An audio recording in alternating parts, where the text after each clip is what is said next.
Bismillah ar-Rahman ar-Rahim. Hello people and welcome to Footy Judge Mo. What is going on with YouTube? What is going on with the algorithms? By the way, my YouTube studio is not working actually, which is something is wrong with YouTube. So I need your help. Hit that like button, guys, if you guys are here. Subscribe to the channel. If you guys are new, of course, I haven't streamed for 3-4 days. I'm gonna tell you guys something. I was gonna record a video about all these topics, but I thought I would do it a live show where we actually react. I woke up about an hour ago, brushed my teeth, had coffee, did all the stuff. I look tired. I'm a bit tired, but listen, let's help each other by liking the video. There's 45 likes and only 23. There is something wrong with YouTube, I'm sure, because it's impossible to have 23 people here and 45 likes. So definitely something is up with YouTube. I don't know what it is. So anyone that is here, just type 1 if you guys are here, because the numbers, right? The numbers don't add up, to be honest with you. Yeah, YouTube is bugging big time, actually. Massive, actually, now. Yeah, it's actually ridiculous. I'm sure something is wrong, huh? But we're gonna be here. I'm gonna react to what Steven Gerrard said about Michael Olise and Jarrod Bowen, and also Wirtz. Jurgen Klinsmann gave his Wirtz talk on ESPN. There is the Cole Palmer news that he wants out, and Julien Laurent actually broke it down about where he can go. Of course, there is also the Pep Guardiola and the Champions League, and is it important for players like Palmer and Enzo Fernandez to have Champions League? Will they leave if Chelsea miss out on Champions League? There is the George Graham thing and Pep Guardiola, the Pep Guardiola leaving on Arsenal and Man City. There is Lewis-Skelly talk to Man United by Alex Crook. And then there is this clip, which is kind of weird clip between, of course, Grooves and Adrian Durham about Max Dowman should leave Arsenal for his future, which is kind of weird, in my opinion. And then the George Graham situation. And I want to start by this. YouTube is so bugging. It's unfreaking believable. Hit the like button, guys. Let's get to 100 likes at least. This is kind of weird. You know what I mean? This is kind of weird. Let's start by this, actually, which is, I want to hear what Steven Gerrard said about Wirtz. You know what I mean? Then we're going to go to the Man United. So I'm going to try to keep track with the... sorry, listen, I haven't streamed for 3 days. You guys got to help me, guys. with a timestamp. So let's actually start. We're gonna go to all we're gonna talk about all the clubs apart from Spurs and De Zerbi and all the stuff. We're gonna leave this to later. They still have counter views later. So stick with us. This is gonna be a reaction video to what is being said. Let's start. Still believe they need a powerhouse in midfield, and I think they need to address the Mo Salah situation. That's seismic. Before I go on, do you guys hear what is being said on the video? Right? It's 10 o'clock. I woke up at 9. I went to bed at 1 in the morning. Do you guys hear what is being said on the video? Stephen, not just for Liverpool, but for the Premier League as well, just based on what a player he's been. And we've all enjoyed watching him. He's had unbelievable success. He's won everything. He's set records. Definitely in the conversation in terms of being the best Premier League player ever. You'd say he was in the conversation. What kind of players? You say a powerhouse in midfield, but those wide attacking positions, what kind of players do they need there? 1v1 merchants who can go on the outside. I think at times this season, certainly when they had that spell where they were... Is the audio low? Is the audio low? I can try to fix the audio. No, the audio is it low? I think it's not low. I think I have it on the highest. Oh, interesting. Okay, maybe I can fix that.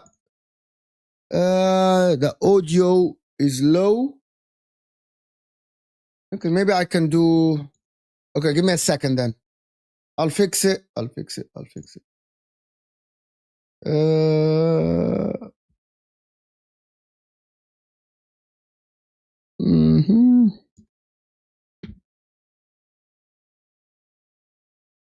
trying to fix it. Give me a sec. Here you go. They were inconsistent. I think they were quite predictable on the sides. And I think the way that this manager wants to play is work it side to side to set the 1v1s up. How is this? I think they've missed. How is this now? Is it better? Is it better now? Yeah, okay. Cool. Okay.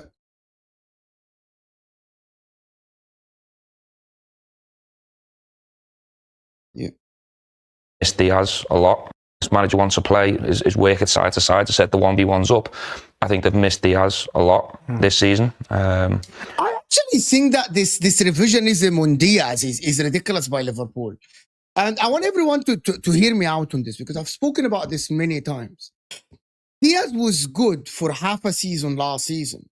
But are we forgetting that?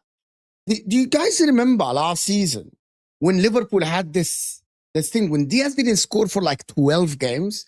Liverpool didn't score for 12 games. Yes, Diaz used to press, but I actually don't think that it's because Diaz is not gone or Nunez is gone. It's not. It's because of the plan. It's because of Arne Slot. This revisionism and scapegoat was yeah, but Liverpool sold Diaz. I remember Liverpool fans couldn't. You remember Dumb and Dumber? Liverpool fans couldn't wait for Diaz and Nunez to leave, and now Liverpool and now Steve. Everyone is like, oh yeah, but Diaz has left. Well, Diaz missed a lot of freaking chances that Mohamed Salah created last season. You know what I mean? It's actually nuts how we are sitting here and we're talking about, oh my God, Diaz. I think this is completely wrong. Completely wrong, to be honest with you. Guys, hit that like button, people. Let's get to 100 likes. Over 130 people here. Let's get over 150 now. Let's get to 100 likes. And I don't think this is live, guys. This is live. I'm live. This is not a recorded video. Obviously, the dip in form from Mo. For me, I would say we need to address the sides of the pitch. Anthony Gordon's a name that's been linked with Arsenal. It's been linked with Liverpool. We know what he can do. Could you see? Can someone tell me what does Anthony Gordon do? Well, this is ridiculous. This is why I like reaction videos. I'm thinking about doing this. Are they mad? Are they crazy? Anthony Gordon for Liverpool or Arsenal in tight spaces when they are pressing high, when the opposition have 2-3 on them. Are they watching the same football we watch? Well, Anthony Gordon, even if he plays for Chelsea, Anthony Gordon is good on the counter-attack. What the fuck are they talking about? How do these people analyze football? Anthony Gordon plays very well on the counter-attack in spaces when he has 34 yards. When does Liverpool have 34 yards to work with? When does Arsenal have 30, 40 yards to work with? Liverpool, the number one team in ball position this season. And we're talking about Liverpool signing Anthony Gordon to solve their Salah problem. Are they mad? What the fuck? Are they crazy? But let's hear the rest. Player like him as a Liverpool player next season, Ali? I like Anthony Gordon. I'm not. Yeah, but Paul, have you watched Anthony Gordon play football? You remember Anthony Elanga when I said that Anthony Elanga is good because Nottingham Forest have 40% ball position. Like, by the way, ex-pros might not know more football than you, Paul. Who says that every ex-pro knows football more than you? Who says that? Like, this thing that people say that ex-pros, yeah, they know something. I'm not saying I know more than them or they know more than me, but I have my own opinion, you know? Right? I have my own opinion. So to me, like, being an ex-pro, it doesn't mean automatically that, oh, they know more than me or Steven Gerrard might not. Like, how many ex-pros that failed as managers and people that never played the game actually succeeded to be fantastic managers? Because that means they know the game more. How many ex-pro that played in like, I'm going to tell you, Wayne Rooney failed as a manager, for example. Steven Gerrard didn't work as a manager. Jurgen Klopp, who wasn't a magnificent player, is one of the best managers we've watched over the last 20, 30 years. So people being an ex-pro, because it's levels, huh? People that played under Alex Ferguson, under Pep Guardiola, people that played under Mourinho, right? You might not be a great manager, but Jurgen Klopp, who maybe played for Mainz, you know what I mean? He's a better manager than Jose Mourinho, who never played professional football. Didn't work for him as a professional football. He looked better than others. What is your question? Wallah al-Azim, I don't see your question. Guys, let's get the likes up. Mo, when the last time have Liverpool scored a goal from breaking a low block? Yes, they have position, but most of their goals are under. But that is a problem. But you don't understand, Z. But that is a problem. So the Liverpool aren't gonna play in transition. Liverpool Football Club aren't gonna turn into a counter-attacking team. That is not gonna happen. Liverpool Football Club are a position-based team that will press forward.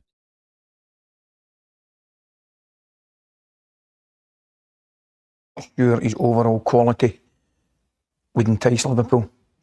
I think Anthony Gordon, with his pace, is suited to play against the high-lining teams that have the ball. So that would, against Liverpool, for example, that would probably suit them. But I'm not sure. When you watch Anthony Gordon, everyone loves watching him play. Exactly this. So Ali McCoist here is saying exactly what I see. Even ex-pros will have different opinions, right?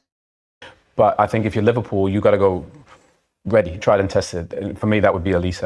Somebody of that caliber. Would they get him though? Would they get him? Would he be available? Probably not. But the thing is, if you don't actually don't get, and I wouldn't want to see him leave Bayern because that front three is amazing. But if you're talking Elise on that right-hand side for Liverpool, that's box office. You think about Barcola can play on the left or the right. Stevie's 1v1, two lads. How much is Ulisi worth for you guys? I'm sorry, I'm stopping the video many times because we're reacting to it together. How much is Ulisi worth? How much do you think Bayern will take for Ulisi? In my opinion, 100 million pounds or 120 million pounds, I think it will snatch Ulisi off Bayern's hands. You know, Bayern Munich at the end, they are a club that is running in a different way, not like the Premier League. 120 million, and they're definitely taking Ulisi off their hands. Bayern Munich will find a different talent to play up there. I genuinely believe this. 120 million pounds, and Bayern Munich will sell Ulisi to find a different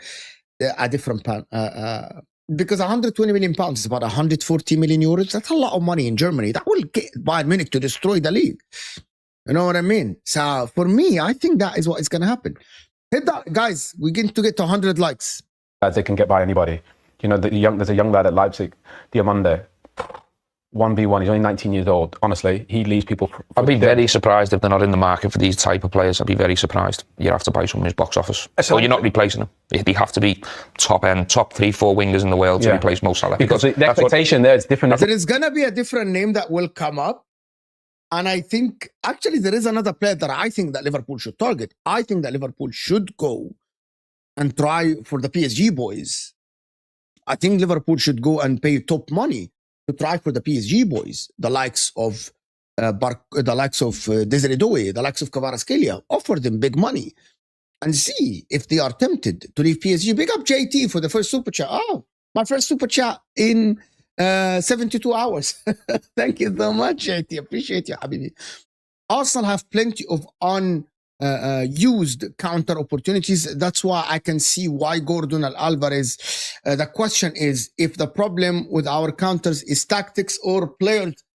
I think it's a mix of both. I genuinely believe it's a mix of both.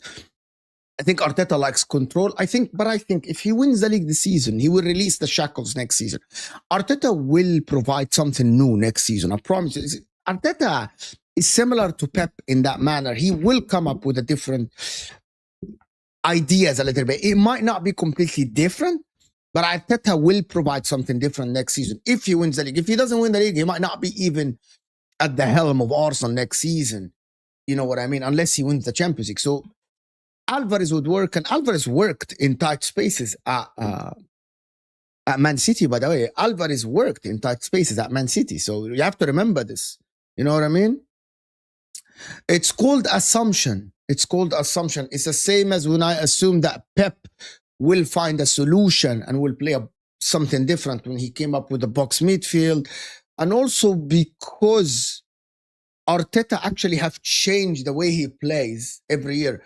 And I think Arteta is not an idiot. I think Arteta is not stupid. You know what I mean? I'm gonna tell you why I think that.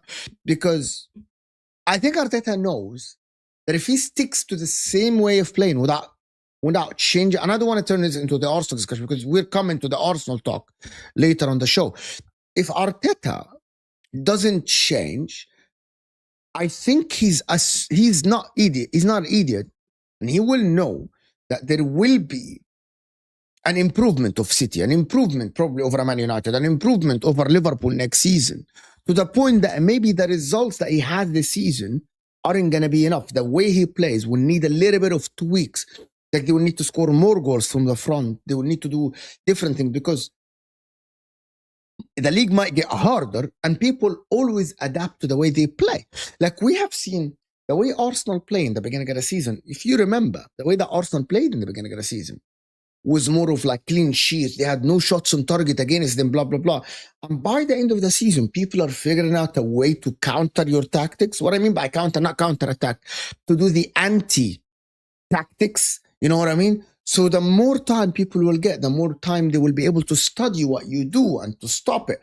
So you will have to always re-innovate yourself by having new things here and there. Pep Guardiola always did this. By the way, people that think that Mourinho did this, you know, when Mourinho's plan stopped working, when he stopped evolving, when he stopped changing things, when he stopped changing his tactics a little bit, this is when you start failing. This is when people start figuring you out as the manager, you know, with tapes and teams behind you and people study. So you will need to at least change. Jurgen Klopp, by the way, didn't play the same exact way every time. You watch even Mohamed Salah's way of playing, it changes by time. It's not the same. The way he plays, Jurgen Klopp, it changes. Once people figure you out, you need to change a little bit. You know what I mean?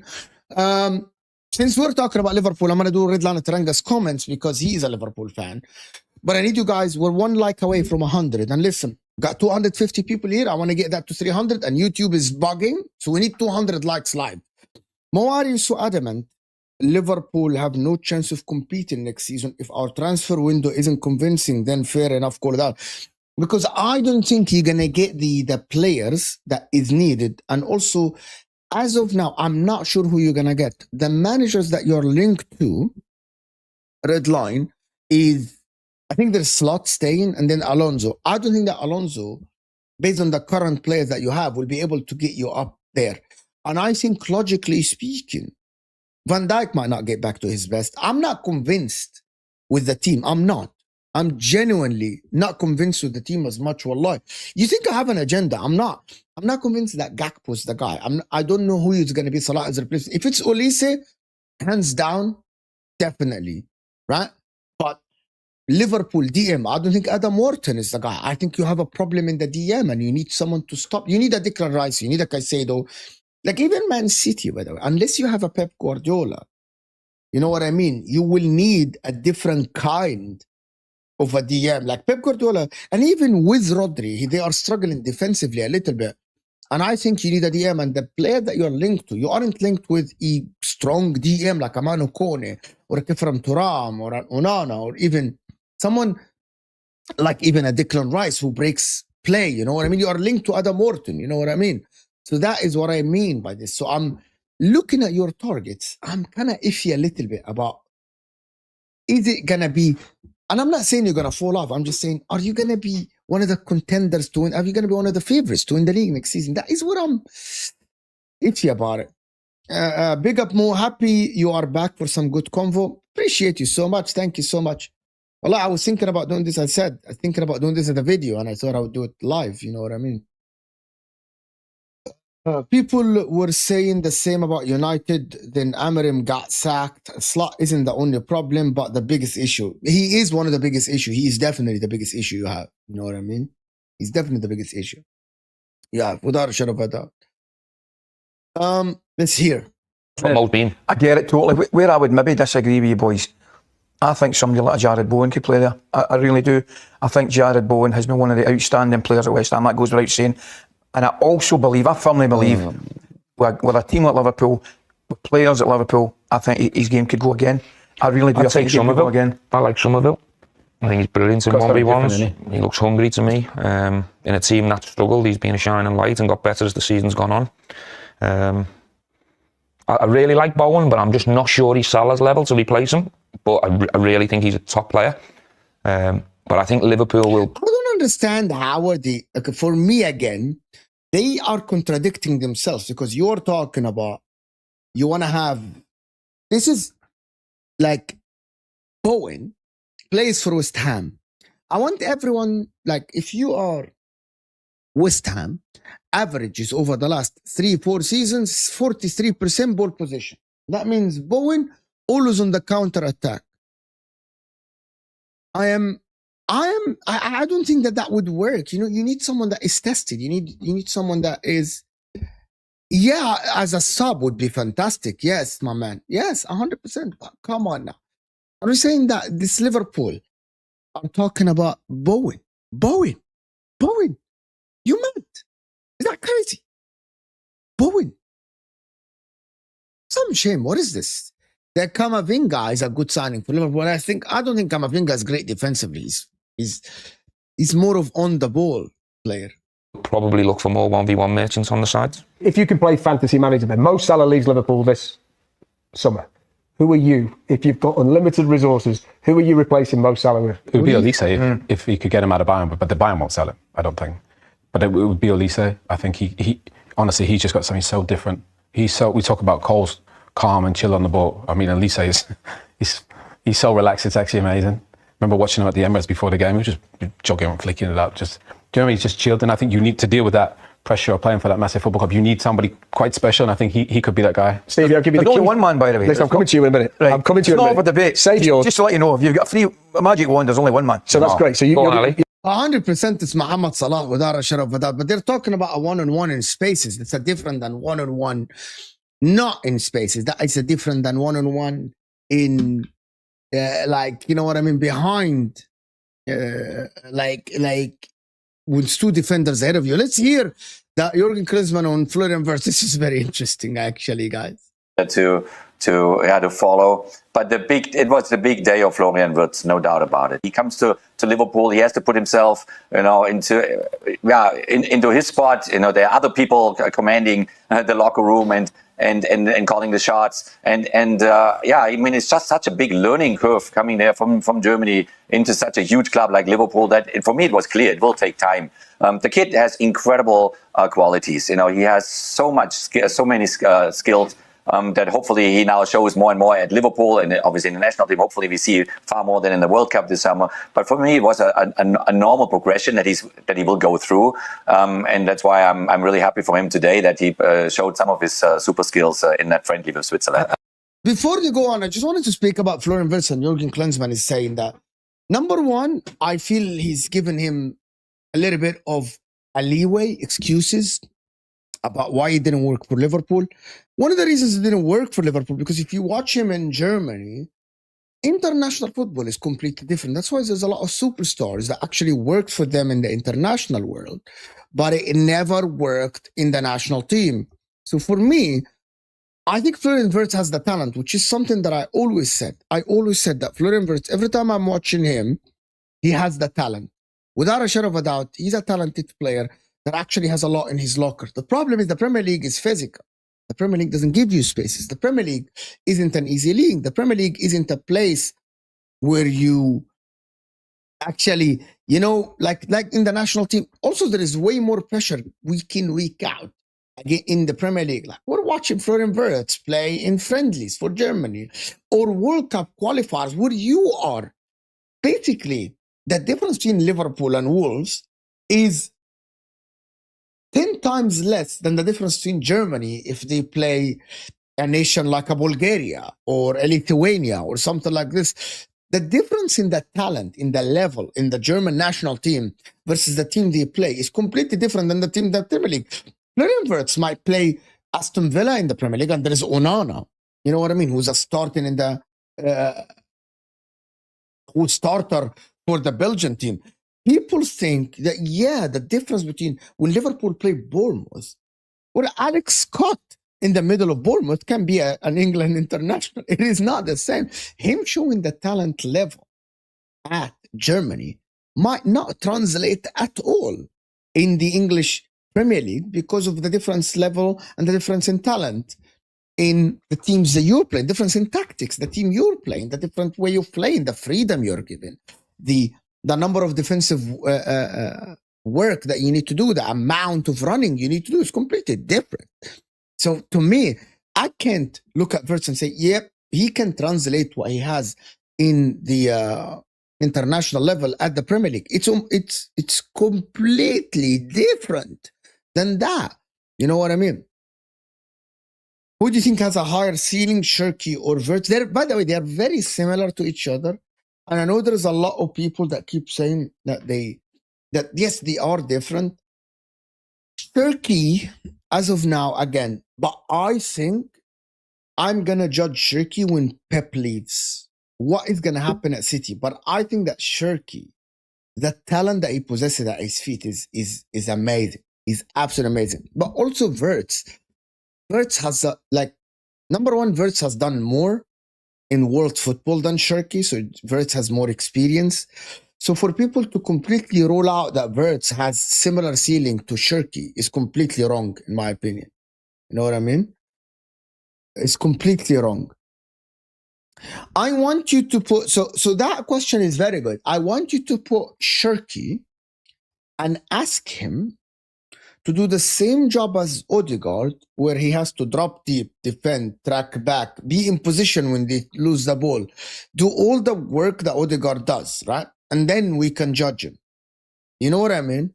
So people that watch players like Shirky, which his talent is magnificent, the privilege he has, Shirky, to play for a team like Man City under Pep is enormous. However, and also there's one more thing, and we're forgetting that Pep Guardiola benched Shirky for the longest time because of work off the ball. Listen, talent-wise, Shirky might be great, but I've seen a lot of talented players. But with Shirky, put Shirky in the Liverpool midfield will still struggle. So remove Wirtz, put Wirtz at Man City under Pep, and put Shirky at Liverpool with McAllister and Gravenberch. Will Shirky shine as he shines for Man City? Or will the midfield be still exposed for Liverpool and we're going to be sitting here and saying, yeah, I need people to think about it. And yeah, Liverpool midfield is still wide open because they don't defend well. You'll be saying the same thing. You'll be saying the same exact thing. You'll be saying, oh my God, is Shirky has the same ceiling as Wirtz? You'll be saying exact same thing, right?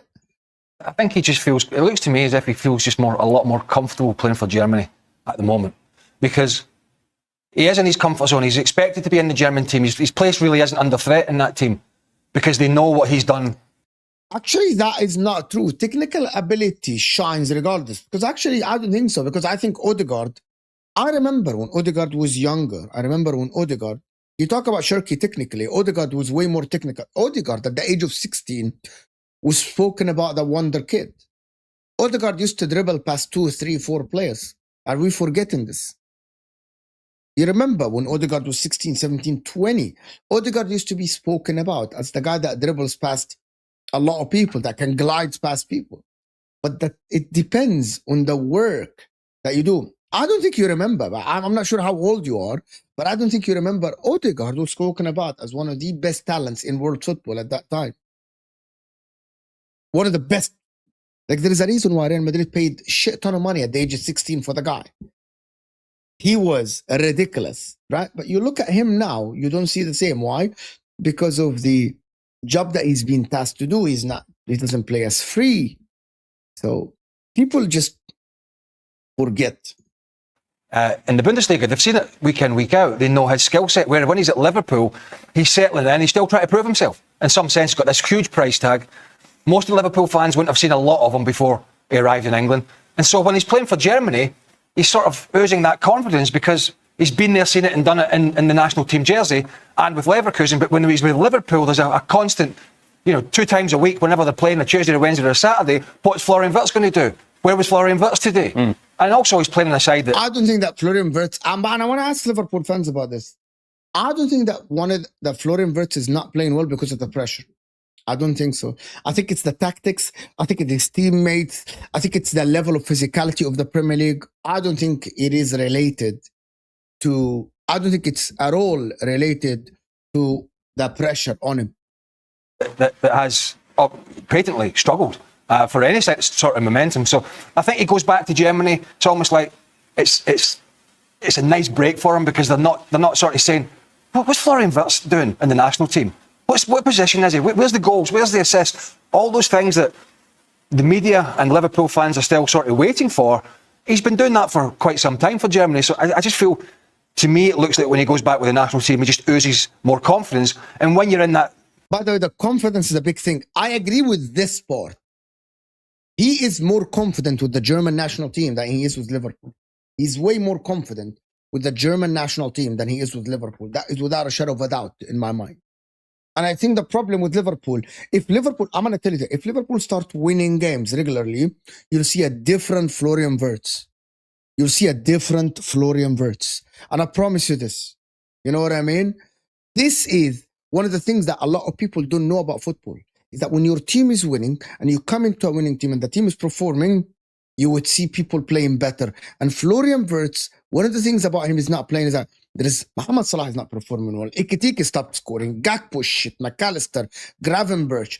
And also the defense is leaking goals. So definitely he is stepping on the pitch. And I'm going to tell you something about football that people wouldn't tell you regularly. I'm going to let you in on a secret about football.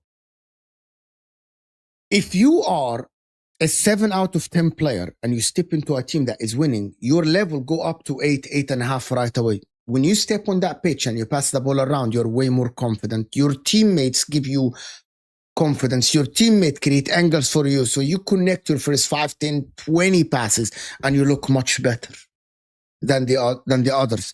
If you are a 7 or an 8 out of 10 player and you step into a team that is losing, your level drop massively. And you might not be able to pick it up again, depending on your talent.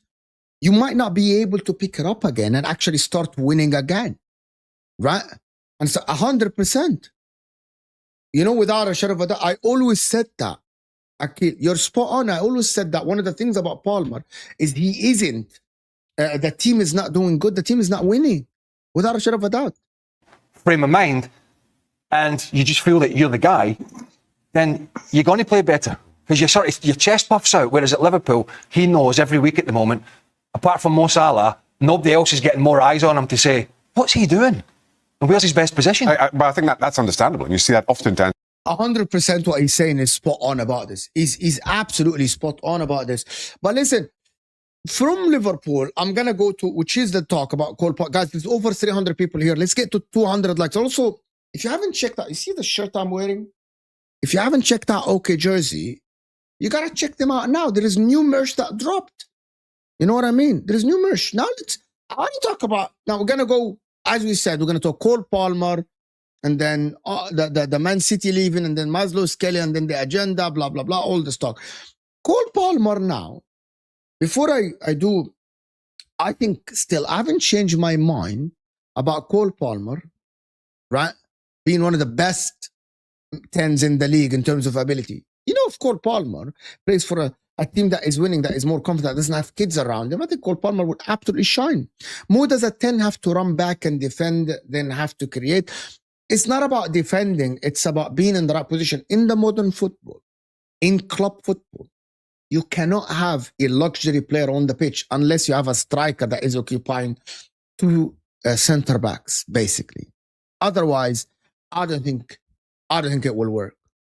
So for me, you cannot have a luxury player in the middle. This is why Eze was drafted for Arsenal. This is why your midfield look wide open. Unless there is another solution to have 10, is to have two amazing midfielders that are so dominant, and your team becomes so dominant. What I mean by this, your team is so dominant that your 10 doesn't need to defend. And normally in world football now, it is very hard to do this. It is super hard to be that dominant that one of the midfielders doesn't defend. It is kind of impossible now, right? Let's see the Cole Palmer thing. Let me do the timestamp. This is very good, the timestamps, actually. I like these type shows. Cole Palmer situation now. And let's hear what Julian Laurent said about Cole Palmer.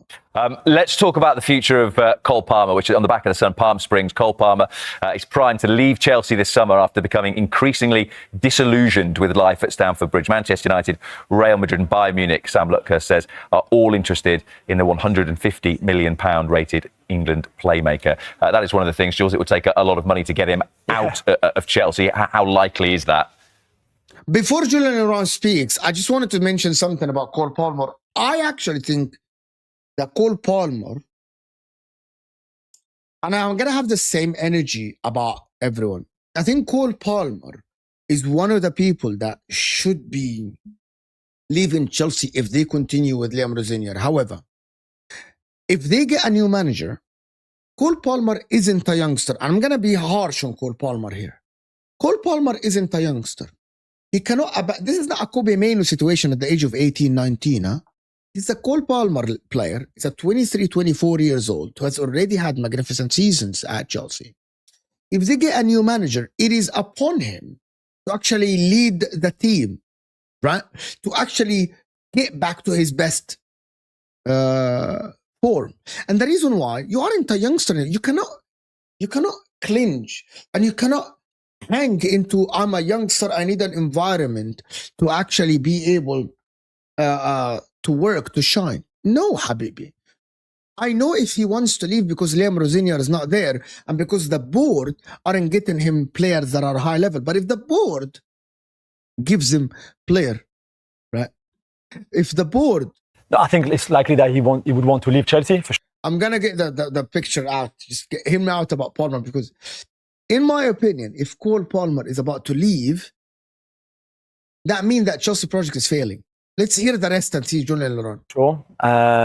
Because I think the project worked for him when he arrived in terms of having that game time in the Premier League and almost established himself and showing all his talent. Great. But now the Chelsea project, as we've discussed before, is not really going in the right direction if you're Cole Palmer and wants to win trophies and everything. The thing is, I'm sure Manchester United is very appealing for him, very attractive. I think he's a United fan. Do you guys agree that the Cole Palmer, the project is actually going... If you're a Chelsea fan, is the project completely going off the rails? Because they still have good players. You know, is the project completely going off the rails? Is that something that we can just sit here and say that? You know what I mean? Mo, forget about picking on Rosenior. We all know he's not up to, but talk about the project itself. But the Rosenior is part of the project. No, but Rosenior is part of the project. But what you don't understand, my man, and I want to be fair to all the comments here. Listen, I appreciate everyone that is commenting on the video here. And listen, solo show, 350 people is fantastic.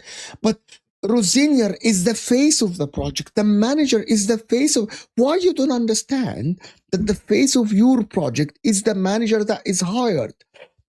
Is the players that you are signing, is the Garnachos, the Gittins, João Pedros, is the Gerrard Hato. That is the face of the Chelsea project. How is that hard to understand? This is what the media see. This is what we see in front of us. Because if tomorrow you hire a Xavi Hernandez or you get a Vincent Kompany or someone like that, at least I will understand. Yeah, a young manager doesn't have a lot of experience, but they command respect, but they have good, like Xavi Hernandez won the league, Vincent Kompany won the league with Bayern Munich. Granted, it's Bayern Munich, and granted, it's Barcelona, but it's better than Liam Rosenior. How hard is it to understand that if you have a player like Enzo Fernandez, and I think that Chelsea should speak to Enzo Fernandez about this as well. We're going to talk about it later. If you have your vice captain and the captain in the absence of Reece James is constantly talking about Chelsea, about leaving Chelsea to go to Real Madrid, flirting with Real Madrid, that's disgusting. Mo, read the article. Yeah, but that's what I mean. But I'm going to tell you something that I said that many times. What did he say? Someone said something. Mo, forget about Rosenior. We all know it's not back up. About the project itself, it seems that you are hell-bent on blaming. I'm not. But let me tell you what I mean by what I meant by what I said. If you have young players like João Pedro, Estevao, Palmer, Caicedo, Enzo, Lavia, Andre Santos, and you give them a big name manager, it will work. The problem is that big name manager will demand players, right? But that is what everyone is assuming, but that is not the case. It might not be the case, right? It might be that the manager might be able to work with these players. If they give a manager and they say, yes, then you come in, you're working with youngsters, this is the project, they might work with them. They might demand a player here or there. Listen, João Pedro was a good player that is signed. Like, João Pedro isn't a bad player. Caicedo and Enzo, they're not bad players. But they need a manager that will be able to lead these guys, because I don't think that Liam Rosenior is going to continue. And two, so that can work. Real Madrid, they can't even find a space for Jude Bellingham right now. They're not going to find a space for Cole Palmer. And the same could be said about Bayern Munich, who have Musiala as a 10 to start with. Gnabry can play as a 10. Look how Julian Laurent is speaking about the Cole Palmer stock went down significantly, actually, over the last year. Like, he's talking that he won't play for Real Madrid, he won't play for Bayern Munich. We were talking about one of the players that was one of the best 10s in the world 18 months ago or something. Just 18 months ago, he was one of the best 10s in the world that everyone wanted him, to someone that might not get there. Would he even start at PSG over the midfield that PSG have? Would he even start on the wing over PSG, over the likes of Desiree Doué or Kvaratskhelia? If Cole Palmer goes to PSG, would he start? You know what I mean? And by the way, I don't think that the price, Rob, I don't think the price is 150. I think that's the exaggeration. Because one of the things that we need to talk about, you know what I mean? I don't think that anyone is paying 150. The guy say, talk is just cheap. Which club bringing 150? None. They've been saying this same thing for 2 years. But have you ever thought about it, the guy, that if he throws a tantrum and he wants to go? Have you ever thought about it? Because I believe in player power now. Listen, we have seen that many times. Player power is a real thing. And I believe that if Cole Palmer throws a tantrum and he wants to go, he will go. He will be able to leave. They will have to find a way. And I still insist. I still insist on this. At the time I said that, Chelsea were levels above United. Remember, United had Rasmus Højlund, Garnacho, Mason Mount, and Jadon Sancho in the front, and Marcus Rashford, who wanted to look for a different team. By the time I said that, remember, that's what I said at that time. That Casemiro wanted to go, Bruno was on the market. Remember, you always say that at the time. But that statement, when it was made, it was correct at that time. Because remember, Chelsea were linked with Barcola. Chelsea was linked with Olise. Chelsea were linked with Ekitike. Remember, Chelsea were linked even with Xavi Simons. Yes, in hindsight now, Xavi Simons is not good. But at that time, Xavi Simons was a hot property that everyone wanted. So you were talking about Chelsea at that time. They were linked with players. But then when Man United went and signed Mbeumo and Cunha, and Chelsea went and signed Garnacho and Gittins, I said that is the wrong direction. You weren't at that time. When I said that, there was Amarim that was talk about him being sacked, him staying, who's the coming manager. So no. Don't come a year later. You know what you're doing, Z? You're doing exactly what people say about Salah. When people say, when his form is dropped now, and they say, I told you he's not a good player. No, you didn't tell me then. You were telling me when he was doing wonders, right? So you need to think about that statement. Carl can play as a 10. There's no space for Cole Palmer in that Bayern Munich team, and they will never spend that kind of money because they don't have it, full stop, anyway. So I think there might be teams that like him, for sure, managers who would fancy him, but financially, there's not many clubs who can sign him. And I'm not even sure Manchester United can spend 150 million on him in the summer anyway. So that might be the best answer of what's next for Cole Palmer, because I think if that's the price, there's nobody right now who will sign him. I actually don't think that Cole Palmer, you know what I mean, is going to go for 150. I actually don't think so. I don't think so. I disagree with you completely. There is a part of Sky Sports, they speak about that part, and I don't think that the contract will be a problem. If Cole Palmer throws a tantrum and he wants to go, that contract will be, it's all right. People will pay 80, 100 million and he will go. Listen, his form is not the best now. 190 million pounds. There will be a discussion and Cole Palmer will force his way out. I don't know why you're assuming. Do you want to hear the next part as well? That word project is interesting. I think last time we were on together, I mean, I refuse to do the show unless you're here, Jonathan, to be quite honest. But we talked about what the point of Chelsea was and whether winning things was... Did he just say, what's the point of Chelsea? Okay, let's hear this again. Did he use what I say? The point of Chelsea was and whether winning things... What the point of Chelsea was and whether... Wallahi. Yeah, Broski, they used the same thing. What the point of Chelsea was. What the point of Chelsea was and whether winning things was the primary objective or whether someone... You need, you're laughing now, right? So 100 million pounds, if he wants to force himself out, 100. Bro, they used my line. I swear to God, they used my line. But I don't mind him being at Chelsea. I want Cole Palmer to stay at Chelsea. Right? But what you don't understand, I am literally reacting to what they are saying that he would want to go. And I'm speculating what could happen. I don't know why you're saying. I'm not in the know, Habibi. I don't know the guy. I don't know Cole Palmer personally. I don't speak with his agent. This is, you know, I'm gonna show you something about this. You know, this is the video that it says, Cole Palmer move on. Could Cole Palmer move on from Chelsea this summer? That is the video in front of me. So what can I do? 100%. So you want to talk about it? 100% I have a problem with him at Chelsea. Like I had a problem with Kobe Mainoo at Man United. Yes, I do. Like what I have a problem with Lewis-Skelly at Arsenal. Yes. If I like a player and I think they are talented, I have a problem with him being at Chelsea.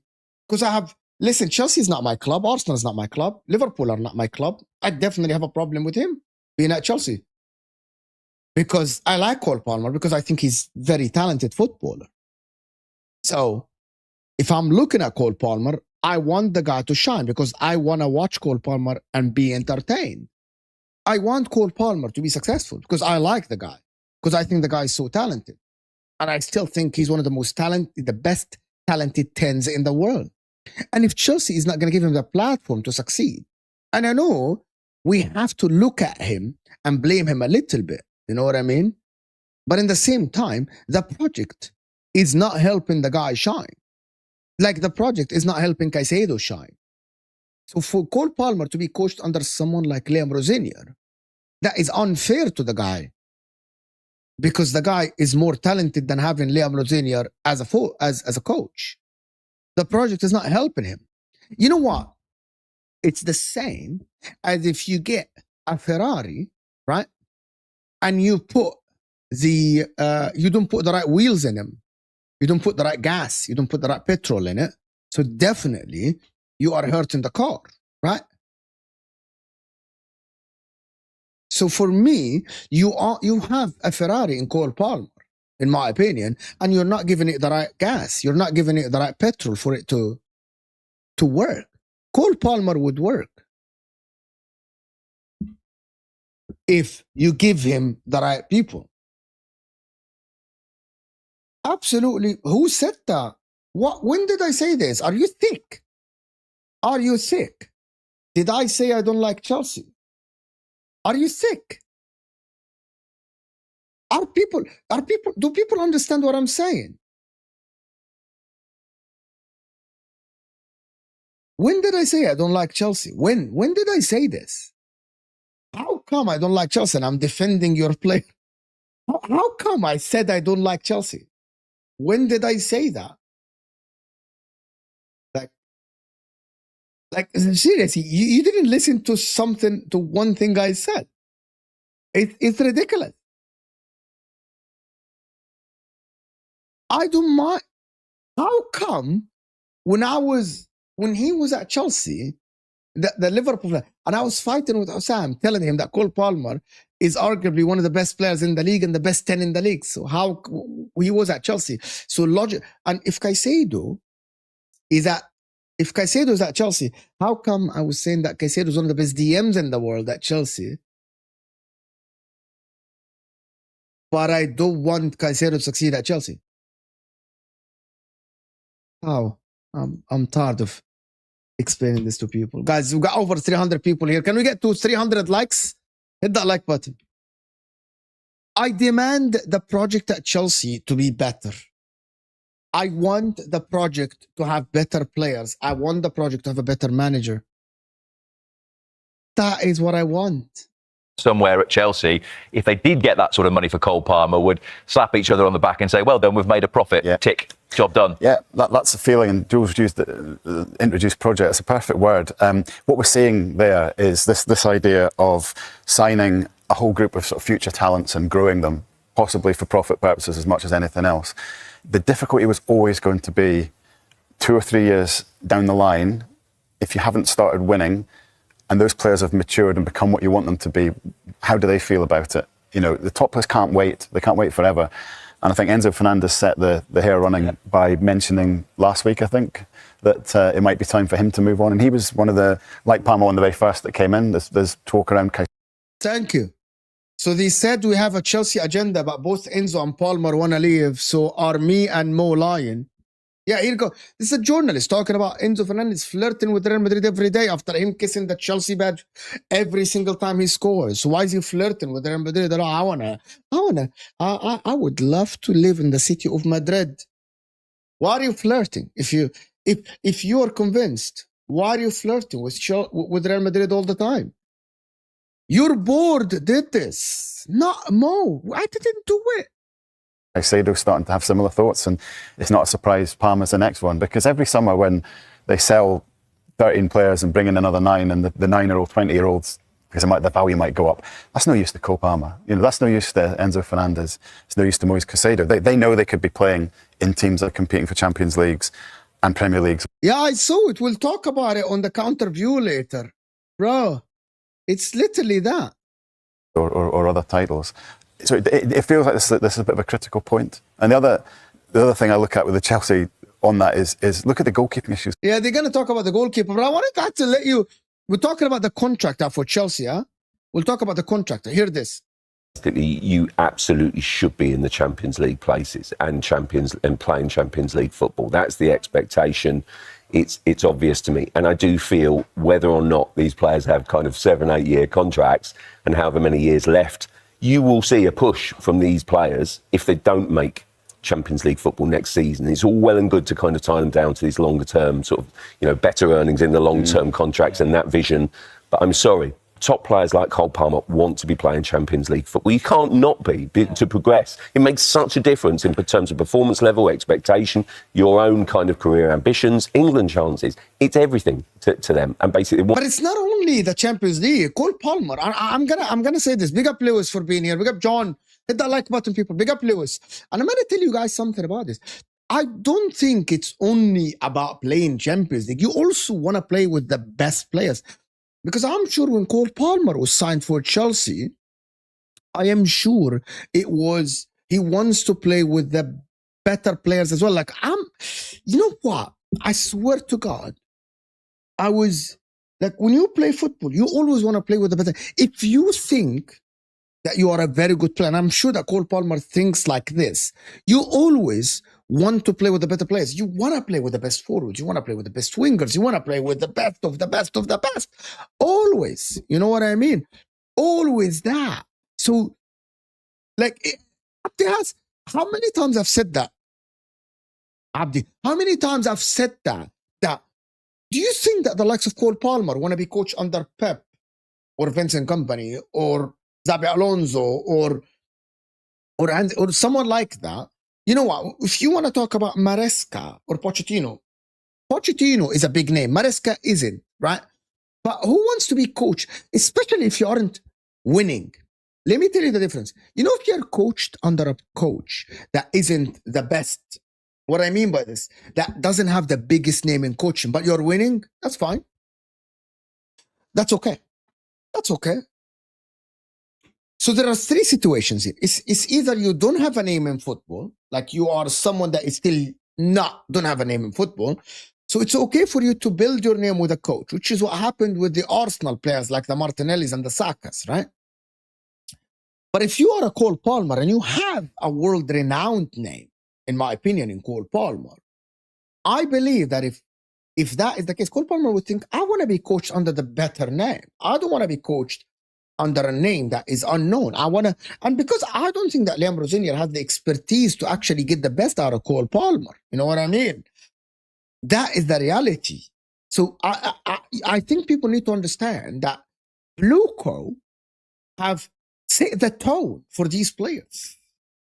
Want to be in it, they will have a massive problem at Chelsea. I don't know why, but I still fancy Chelsea to get into the Champions League. I think Villa's biggest problem will be injuries and fatigue and sort of also, absolutely, Europa League. So I think it's going to be a battle, and I think ultimately it will probably come down to a straight shoot.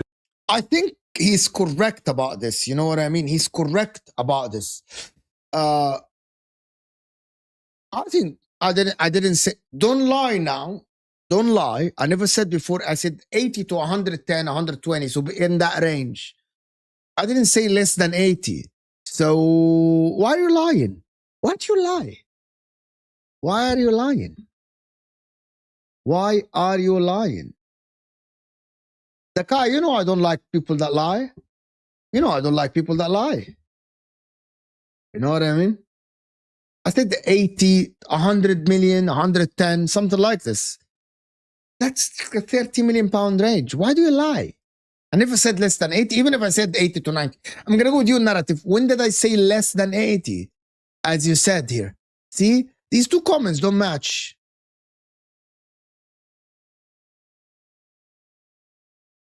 It would be lower than the 150 that you're talking about. Yeah, if he makes a fuss, it will be lower than the 150. See, it will be lower than the 150, not 100, not 80. I didn't say it would be lower than 80.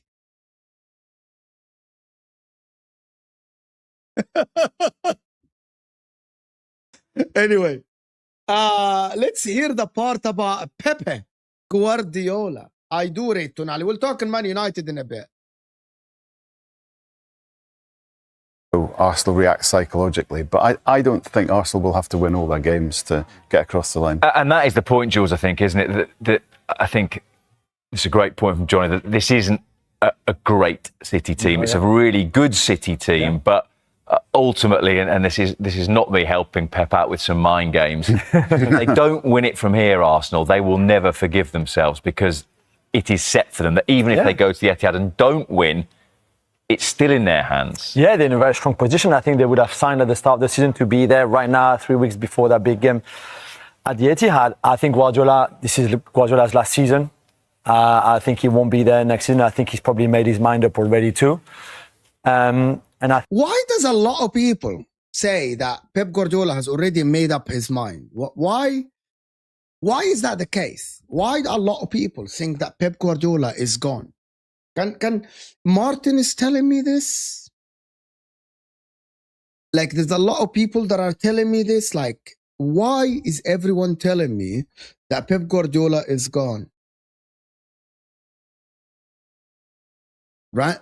I don't understand. It's all the journalists is saying that Pep is gone, is leaving. It's beyond me, to be honest with you. That's a big, let us hear it again. Like, and it's not only him, there's other people as well. And actually, I think I agree. Jules is a kind of an ITK. He knows. And it's not only him, there are other people that keep saying this. You know what I mean? There's a lot of people that keep saying that he's gone. So why are they saying this then? Still in their hands. Yeah, they're in a very strong position. I think they would have signed at the start of the season to be there right now, 3 weeks before that big game at the Etihad. I think this is Guardiola's last season. I think he won't be there next season. I think he's probably made his mind up already too. And I think in a way, that doesn't take anything away from obviously the Carabao Cup win and what City are doing. But this is a transition season to prepare already the post-Guardiola era, whether that Pep Leaving is still in it next season, whoever comes next, whether that's, I don't know, Xabi Alonso, let's say they try, or Vincent Kompany, I don't know, whoever they want, it won't be easy to come after Pep. And I think Pep is preparing already this squad, a young squad in some positions, to whoever comes next. That will be playing a very different style of football, because nobody can play Guardiola style of football anyway, apart from Guardiola himself. And I think you see in the evolution of this team tactically a lot of that. And that's why they've been patchy, because it's not really a Guardiola team. It's the team for who comes. That's one of the things that he says that is correct is about, is this a Pep Guardiola team? Is this a team that is a Pep Guardiola team? I don't think so. But in the same time, if it's Enzo Maresca, are people prepared for Enzo Maresca at Man City leading the likes of Haaland and actually getting his football? I'm not sure if it's going to be Enzo. I think they might, I don't know, they might try for Vincent Kompany. They might. Is it early for Vincent Kompany? I don't know. But also that, and I'm going to tell you something, guys, that aligns with the news that we keep hearing about the news that we keep hearing about the 115 and all the stuff that is keep happening. You know what I mean? And it's actually nuts that they keep talking about the 115 and all the news and all the stuff that are happening at Manchester City. And I want to get it correct, to be honest with you. I want to get it the right way, you know.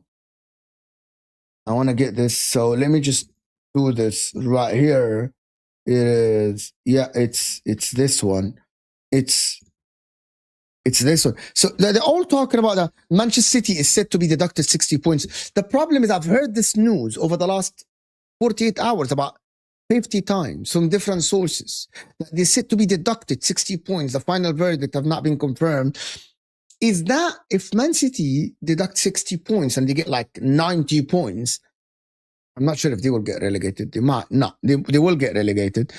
But is that him? I don't understand why is this keeping being brought up all the time. Because they want it to happen. I don't think that Pep is leaving when he still has 1 year left. If he wins the league this season, then maybe. I'm going to tell you why I think it is. It's not beyond the reality that he leaves, right? The reason why I think it's not beyond the reality that he leaves and why the contract means nothing for Pep, because Jurgen Klopp still had a contract and he still left. these managers sign contract to avoid keep talking about it. You know what I mean? Because if Pep Guardiola had a 1 year, if Pep Guardiola's contract ends in May, I want you to imagine if Pep Guardiola's contract ends in June, right? Just be logical a little bit. And I know a lot of people are logical people. If Pep Guardiola contract ends in June, right? Doesn't that mean that we would have been talking about the contract? Every single press conference would be talking about, are you signing a new contract? Are you signing a new contract? Are you signing every single press conference would be, are you signing a new contract? Are you signing a new contract? Are you signing a new contract? Are you signing a new contract? It would be all the time this. And I think they want to avoid that. You know what I mean? I think they want to avoid this. And I think they don't want to put this they don't want to put this on the table. You know what I mean? That every single time they talk about it. And so for me, I'm not sure if he's leaving or not. Is it better for the league if he leaves? Is it better for the Premier League? I want to ask everyone, is it better for Pep Guardiola if he leaves the Premier League? I don't think so. But teams have to step up. Because this is Pep Guardiola's not good season and they're still challenging for the league. What if Pep Guardiola becomes amazing again?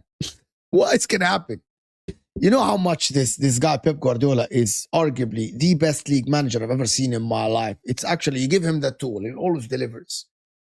It's actually ridiculous how good he is, Pep Guardiola. It's you watch that final and you see how amazing he is as a coach and how he comes up with amazing stuff on the pitch. Like for me, and Man City next season are gonna strengthen him more. I don't know who they're gonna sign, but I'm sure they're gonna strengthen him more. They're gonna get more players.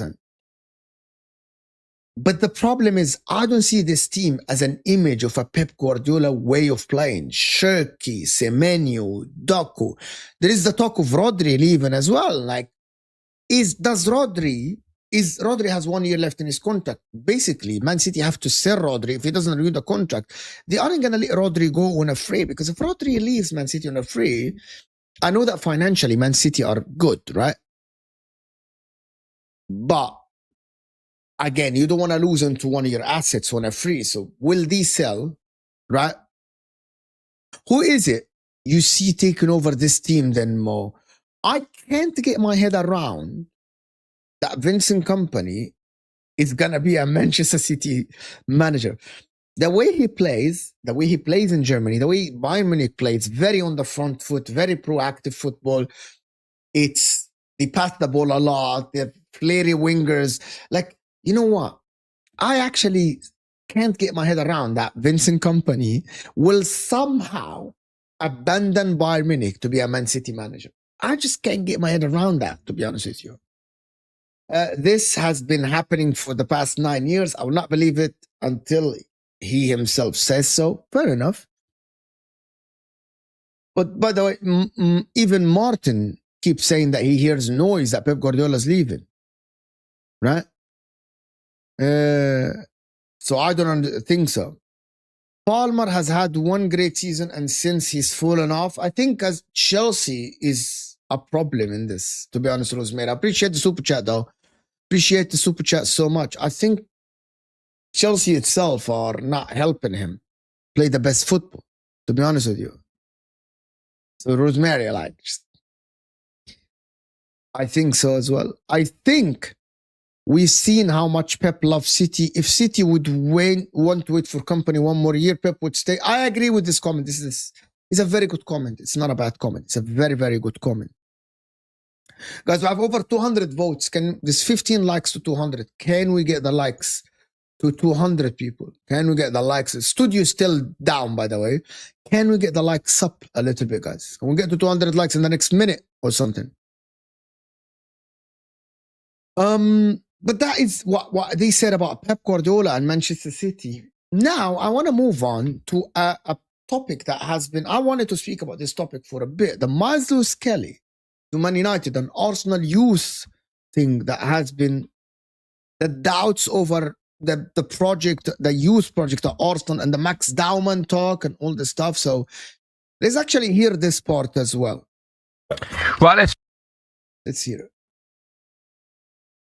Let's move on to a fullback I'm very keen of, and he's an Arsenal fullback currently, Miles Lewis-Skelly, reportedly linked to Man United. What's the latest on this, Cookie? Yeah, we reported on this yesterday on talksport.com, and certainly Miles Lewis-Skelly is one of the options that United, I'm told, would look at in terms of bringing in a new left-back in the summer. I think they have doubts about Luke Shaw physically and his ability to play Champions League football, which they hope to be securing in the coming weeks in midweek and then going again in the Premier League at the weekend, because of course he has had a long history of injuries. I think it was interesting that United recruited mainly from within the Premier League last season, and that seems to have worked out with Cunha and Mbeumo. So again, I think they're looking for tried and tested Premier League players, and Lewis-Skelly fits into that category, and he's only started one Premier League game for Arsenal this season. He's basically the third choice left back now, behind Nkapie and Calafiori when he's fit. So I think Arsenal might have a big decision to make when it comes to Lewis-Skelly in his future. I wanted to ask something about this Lewis-Skelly situation. Lewis-Skelly must not be happy, because remember, he was in the England national team. He was a player that was rated very, very high, and he can't get a game this year. And every time he plays, as I told you, confidence is a big thing. So he can't get a game this season. Listen, granted, maybe because he isn't good enough, because Calafiori and Nkapie has come in and actually played better than him. Fair enough. But we have seen Miles Lewis-Skelly last season be fantastic, right?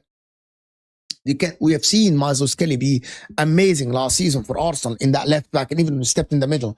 Maybe Arsenal changed the way they play, and it doesn't suit Miles Lewis-Skelly. The left back needs to defend more. That's why Nkapie gets the nod, even over Calafiori. But is it for the better of Miles Lewis-Skelly to leave Arsenal if Arteta isn't going to give him a game? If next season Calafiori is still here and Nkapie is still here and Arsenal get an extra midfielder, if the rumors are true and Arsenal are linked to an extra midfielder, what is Lewis-Skelly going to do? Why would he stick around at Arsenal? For what? Why would he stick around?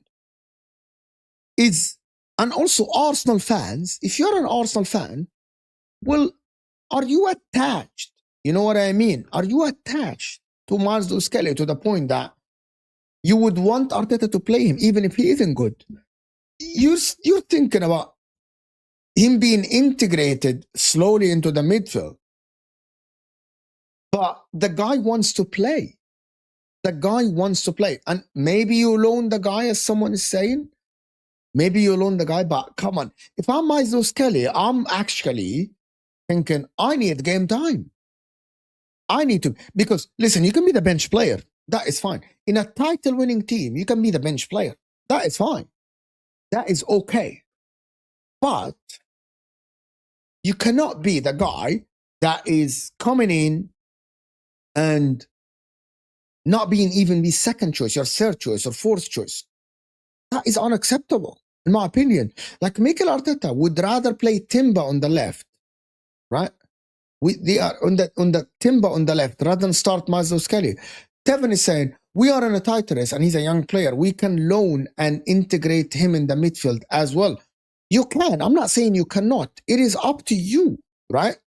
But the kid, if Man United are coming for him, offering 50 million or 45 million for the guy to play, to be the starting left back, why not? Why not? Because you don't want to strengthen in Man United. Yeah, but the kid might want to go. You know what I mean? Might want to go. Like, are you going to hold on into every single player you have on the roster? Well, what if Man United, if he wants game time and you can't guarantee him game time, similar what happened to Cole Palmer. Remember, Cole Palmer demanded game time from Pep Guardiola and he left. He left to go to Chelsea. You know what I mean? You keep saying, no, to sell him to rivals. You bought people from Man City and you bought people from Chelsea. This is kind of a strange way of thinking, isn't it? We're not selling to our... Number one, Man United aren't your direct rivals. Number two, Man United on paper shouldn't be challenging you for the league next season. But from a Man United point of view, I think I think he would play at Man United and he would be very good at left back, in my opinion. He goes to Man United, he starts at left back, and I think it's fantastic for him. You know what I mean?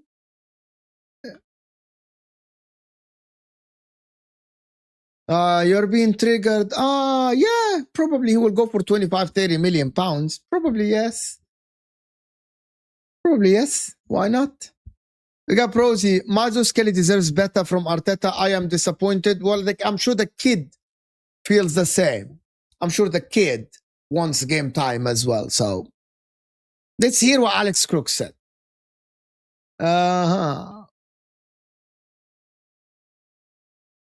Might have a big decision as well, Crookie, because I get it. He signed that new contract. So would Nwaneri. He's gone out on loan. But I didn't think the season would go for him, if I'm honest. I thought after what he did last season, getting himself in the team, becoming an England international, scoring on his debut, I honestly thought this season he would absolutely explode. He'd be the #1 choice for England now. And me too. I thought that Lewis-Skelly would explode this season and be the starting left back for Arsenal. Somehow, it didn't work out for him. Why? I would like to see, to be honest with you, if he's not going to play for Arsenal, I would rather him go to Man United. We wouldn't be having this conversation, but the fact of the matter is Calafiori came back and was brilliant. Nketiah has been brilliant as well. So I think it's not just Arsenal who've got a decision to make. I think Lewis-Skelly might do, because even if he doesn't go to Manchester United and they don't buy him, he needs to be playing minutes. So maybe he might have to go on loan. Yeah, and actually we did our Fiery Friday podcast this morning, and I'm keen to get your view on this. Adrian Durham's hot take of the week was that Max Dowman needs to leave Arsenal because of what's happened to Lewis-Skelly, what's happened to Ethan Nwaneri. Basically, his suggestion was that Mikel Arteta doesn't put his faith in Arsenal's young players. Do you know what, right? It's a tough one, but I think he will. But I do think, right, I think he might get more opportunities because he's special. And I understand what people are saying, he might have to leave, but no way. He will get minutes. From what we've seen, and it's only been a small sample size, I'm telling you, he will get his minutes for sure. I've got no doubts about it. Because you've seen him, Crookie. And yes, Nwaneri special, Lewis-Skelly, but I think Dowman's got that little bit more. You know what? For Dowman, I'm going to come to the other take that is absolutely shambolic. You know what I mean? But Mo, do you remember how Skelly was used as left back? His best was actually from the way he was used, that is inverting in the midfield. His left back skills are being exposed this season. I actually agree with you. The problem is, right? I think Arsenal this season, the left back is being used going forward instead of him being inverting in the middle. So Nketiah goes to the left. So that means you need to be able to cross. And one of the things that Lewis-Skelly doesn't do well is cross. But he's young and he can learn. And I think that is what is going to be the difference. You know what I mean? He needs to absolutely be able to cross. But that can be taught at Man United. You know what I mean? But it depends what kind of manager a Man United going to use. You know what I mean? Which manager is he going to use? I think they need a left back, Man United. They need a left back. And that is what you need to think about, you know, like left back. Is he going to be a starting left back or not? So what is happening? What is happening? What are you doing? This is nothing. It's a lost cause. What is a lost cause? I don't know. What is going on? Come on. Let's actually hear now the other take. And guys, 2 likes away from 200. Edition. Adrian had this shout about Arsenal youngster Max Dowman. Max Dowman needs to leave Arsenal and as soon as possible. But actually, before we go to this take, I have another. I have the Fabrizio Romano. I want to just speak from a Man United point of view. Before we go to the Arsenal thing, let's hear this quickly. Expect a big midfielders battle in Manchester this summer, because we mentioned Sandro Tonali for Man United, but Manchester City are also closely following Sandro Tonali. In this moment, I maintain what I told you 1 month ago. The name very high on Manchester City shortlist for the midfield remains Elliot Anderson, the midfielder from Nottingham Forest. I don't know why Elliot Anderson would go to I don't understand. Is Elliot Anderson technical enough to go to Man City? I don't understand this. He runs around and everything, but I'm not sure if he's technical enough. Man City are very interested. Man City consider Elliot Anderson as a... He's very similar to Reinders, but a little bit more defensive because he defends a lot. So I don't understand this. Top player. And so Man City are on it for Elliot Anderson. They are really considering a move, and he's a player they really, really like and appreciate.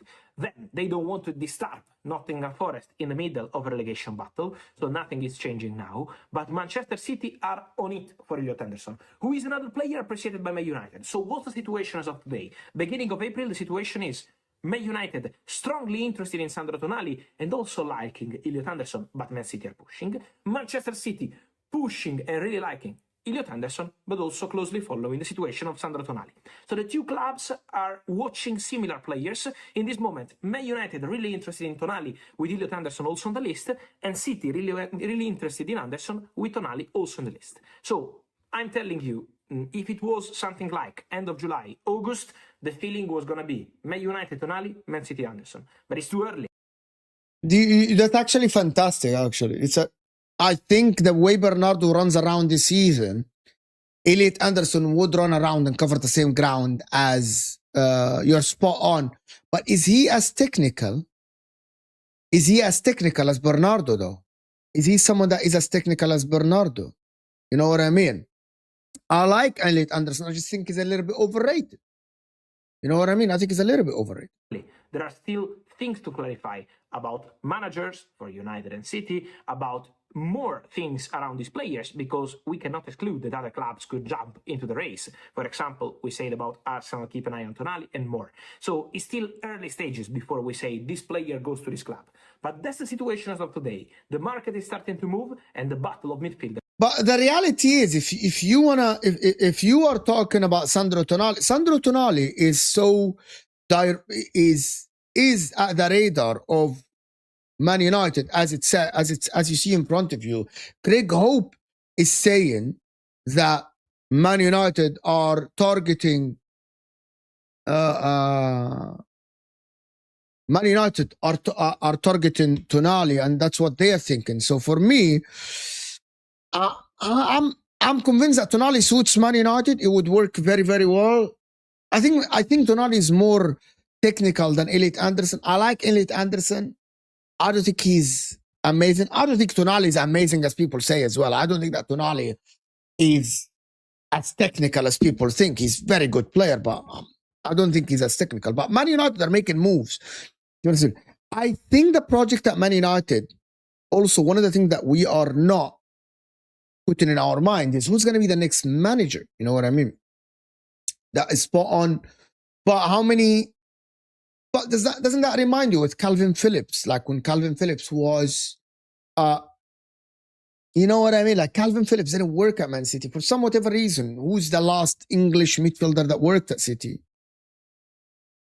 Mo Anderson is the same as Rice, my man. They run around, but less technical. At least Anderson can dribble here and there more than Rice. You think that Elliot Anderson is a better player than Declan Rice? When? Where did you see this? You know, where did you see it? Let me check. Is it new? I don't see Fabrizio Romano. Yeah, they don't know when Alisson will be back for the first team, which is, yeah, this is ridiculous. Now let's hear this. That's yesterday. Okay, let me check Fabrizio Romano yesterday. Maybe I can make this. We'll see. Let's see. Fabrizio Romano. De Zerbi. Bro. Come on. De Zerbi. I like the problem is I like De Zerbi. You know what I mean? I like De Zerbi. I just didn't want him to go to Spurs, bro. Like, what the fuck? Why is he? Well, I didn't want him to go to Spurs at all, by the way. De Zerbi. I like the guy, bro. On the YouTube. Oh, okay. Let's hear this now. Hit that like button, people. Come on. How many likes are we on? Is there a chance we can get to 300 likes live? There is over 320 people. Is there a chance we can get to 300 likes? Is there any chance we can do that live? Because I'm sure there is at least over 150 people that haven't hit that like button. Let's see. Needs to leave About Arsenal youngster Max Dowman. Max Dowman needs to leave Arsenal and as soon as possible. Okay, let me explain. Max Dowman has seen Miles Lewis-Skelly's career derailed by Mikel Arteta. He's not even third choice left back now. Hincapié Calafiori ahead of him in a Wembley final. He's also seen another youth team product, Ethan Nwaneri, used to boost Arteta's ego. Oh, look at me, I play young players. And yet in their title season, he's been sent to Marseille with no recall clause, which is just total disrespect. So Max Dowman needs to take a look at these things and realise that all he is another tick in Mikel Arteta's box about young players, now he plays them. It's all about Arteta. It's not about Dowman. So, Perry, should Max Dowman leave Arsenal? What is this, bro? This is crazy. This is actually, like, I think it's crazy. He's 16 years old, and I don't think that is Mikel Arteta played Dowman against Everton to tick the box. I don't think so. I disagree with this, to be honest with you. I don't think that this is something that should be taken seriously. It's actually, the problem is there's people in the chat that say they agree with him. He's not totally wrong. I think this is crazy. And I'm sure he's convinced that Max Dowman will not have, you know what I mean, future at Arsenal. I think it's actually crazy. You know what I mean? Like, I think it's actually nuts that he's thinking about this. It's actually crazy. This guy, oh my God. It's actually nuts. Let's hear the rest of this. Football club. He's been a very silly boy. I love Aid, and some of the stuff that he says I don't agree, but I can get his point, and see where... I like this guy, right? I like this guy. He's not shy of saying the wildest things on the radio. I like him. Coming from, even though I think he's talking like nonsense. This one, it's the biggest load of nonsense I've ever heard in my life. So he did this with Nwaneri. I actually didn't like that he put Nwaneri on loan and bought Madu. I thought that Nwaneri, I like Perry Grooves. I think Nwaneri could have done more than Madueke. I think if Arsenal saved the money, this is an Arsenal fan. This is Perry Grooves. If Nwaneri stayed, I think he would have done more than Madueke on that list. I think that Nwaneri could have been a top right winger for Arsenal this season. I think that Arteta made a mistake. I think the board made a mistake. But if people are saying that, oh, Nwaneri could have gone many minutes, look at how many minutes Madueke got this season. Look at how many games Madueke played this season. I don't think Nwaneri could have done more than Madueke on the right side for Arsenal. I think so. So I think that he made a mistake, to be honest with you. Arteta about this. To be honest. Oh, big up, Rosie. Thank you so much for the donation. Pep Leaving Man City, fines and deductions incoming. Haaland to Real Madrid. Rodri and Silva and Foden out. New era begins. Challenge will begin with new leader. But let me tell you something, Rosie. So, you know what I'm taking from you, Bermuda Gunnar, which is something that is going to sound... You are saying that for the new era to begin, Haaland needs to go. Pep needs to go. Foden needs to be out. Bernardo needs to go. Okay, so hold on. So for you to be successful, you need the other to fail. Why can't you succeed, right? Why...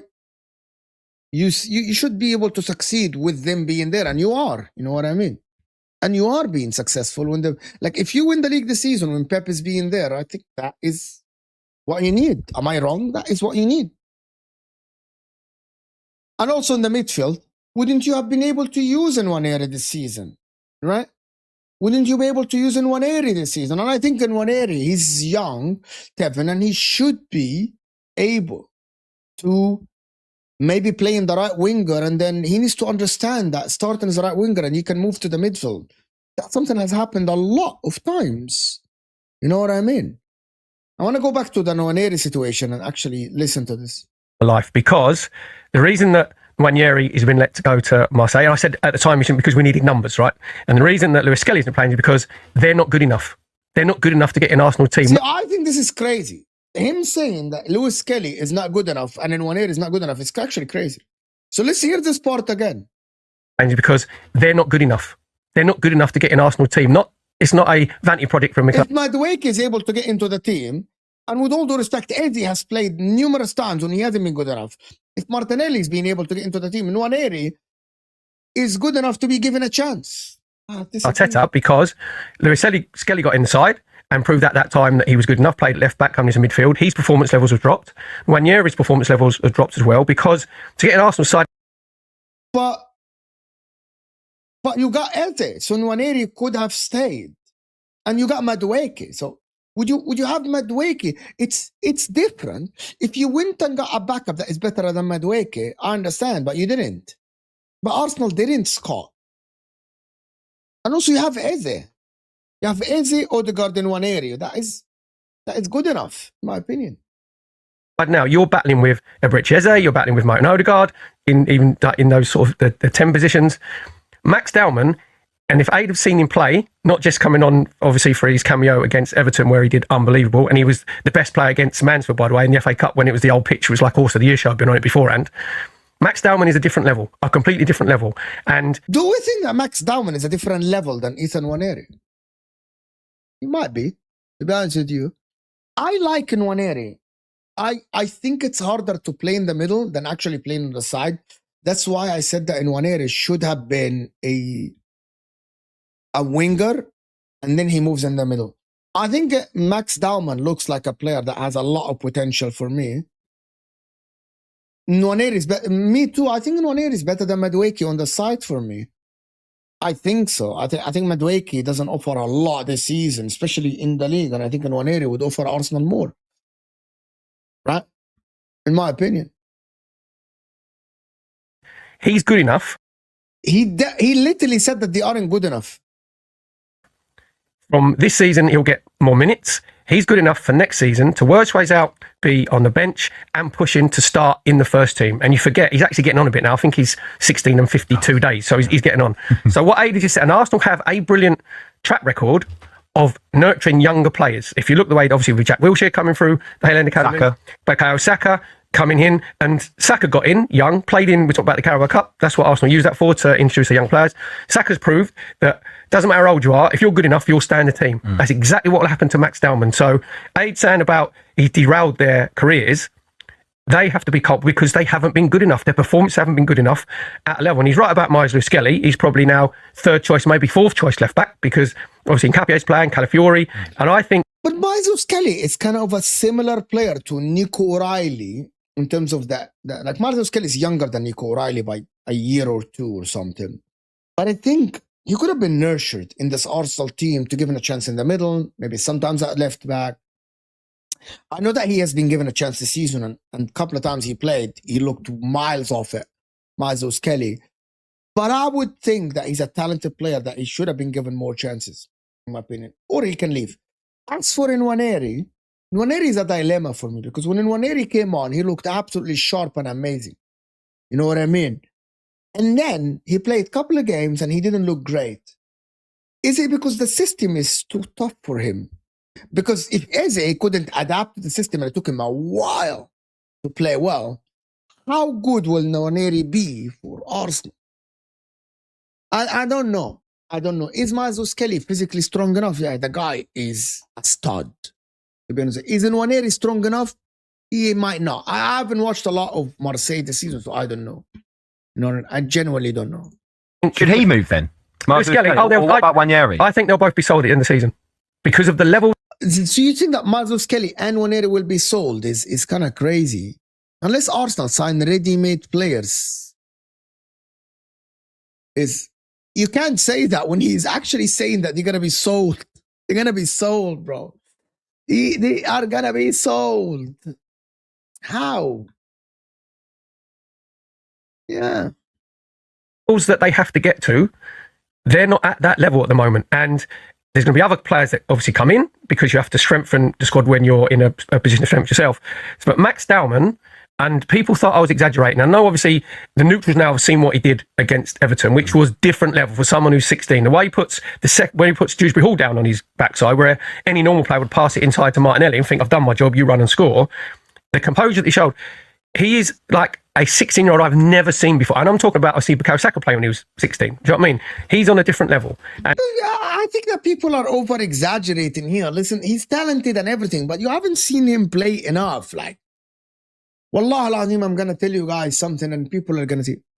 I swear to God, ask Man United fan. When Adnan Januzaj was being brought up at Man United, he used to dribble everyone and do wonders of stuff and absolutely be amazing and so confident and all these stuff. Like, I remember Adnan Januzaj was spoken about. He was, oh my God, this is the next big thing for Man United. He's the one. I know that Man United environment is not the same. You know what I mean? It's not the same. But I would wait.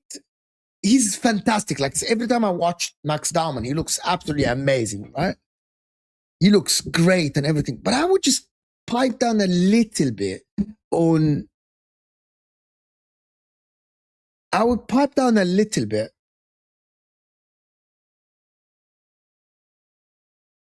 just give me about this.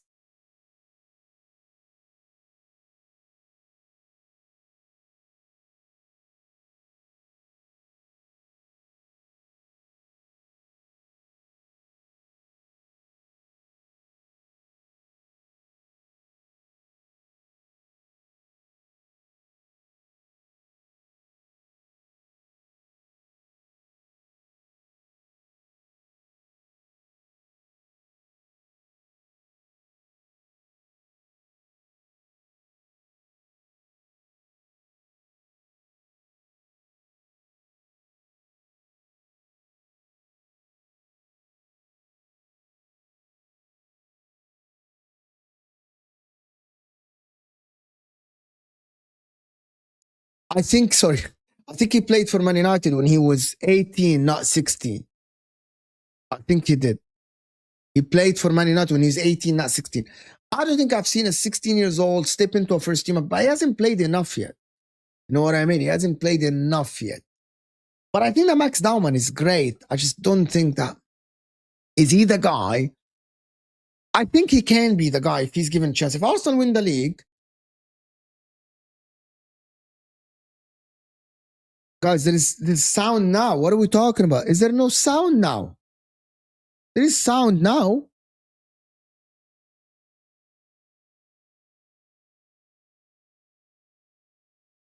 We'll have to wait for Max Dowman, to be honest with you, for us to say that he's ready for the first team. He can be. He can be someone that will be in the team in a bit, you know what I mean? But we'll see how it goes.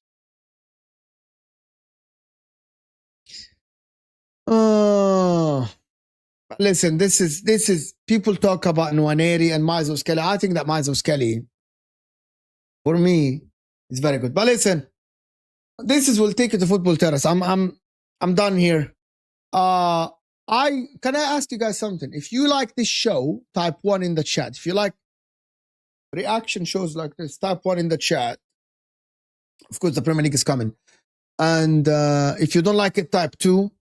I like just commenting on videos of Sky Sports and stuff like this. I liked it. I absolutely enjoyed this. I was going to do a video. That's why people know that I do videos about this before. Like, I do videos about commenting on videos. But this was better for me. Like, I wanted to do a live show. The international break has been terrible and awful. I got counter views is today at 8 p.m. UK time. So, but this will take you to Football Terrace, and then we'll do counter views at 8 with the whole panel actually be in there. So stick with us. Hit that like button before you go. Can we get to 250 likes? It's 11. No, I wouldn't be editing this, to be honest with you. This is just going to stay as it is. I'm not. This is as it is. There's timestamps and everything. German Chicken Wing gifted 10 membership. My man. If you became a member, so the people that became a member, Umbrella, Your missus, mine, Arsenal Avengers. Of course, GS, the people that became members. W is for my man here for gifting 10 membership. If you became a member, right? If you became a member, you know who to thank. But I appreciate you, German Chicken Wing, for this. We're going to have a great show later, guys, today. So stick with us. Thank you, Habibi, for supporting the channel as always. I know you like solo shows. I know you like the discussion. That was German Chicken Wing, as you see. That was German Chicken Wing, as you see in front of you. Appreciate you guys. I will see you guys later today. Don't cast it. Finally, you became a member. Yes. 7 more likes. I will see you guys. Best wings ever. I'll see you guys next at 8 p.m. UK time.